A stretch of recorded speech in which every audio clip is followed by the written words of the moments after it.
Alors pour le deuxième match de la journée, c'est de la folie. Maroc-Algérie, ça va chauffer, des Marocains très concentrés à l'image du Racingman Crimo et du futur Racingman à la droite de Crimo, Bouderbala.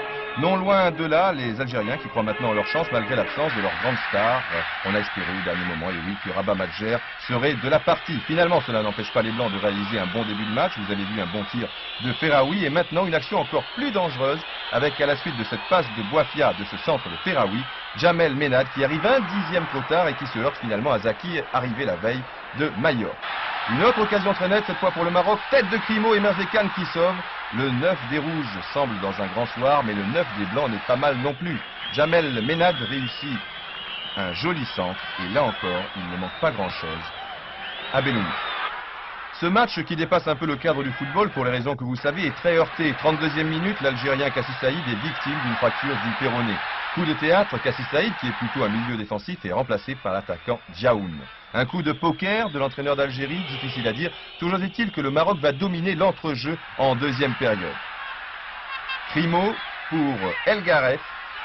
Il réussit à bien redresser le ballon, tête de Bouderbala, but d'El Adaoui, 1-0 à la 52e minute dans un stade survolté.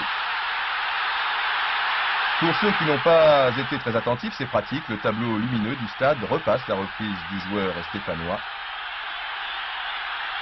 Et qui se retrouve dans la petite étoile? Aziz Bouderbala, l'homme de la fameuse déviation.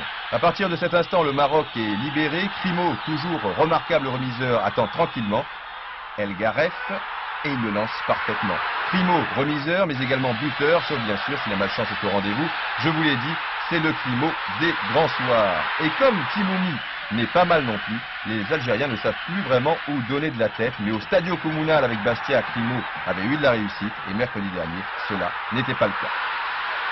Indiscutablement les plus belles 25 minutes de cette première semaine. Dommage simplement que les crampons aient volé bas de part et d'autre. Dans ces conditions, les artistes comme Timoumi ou comme l'Algérien Belloumi n'avaient pratiquement aucune chance de s'exprimer.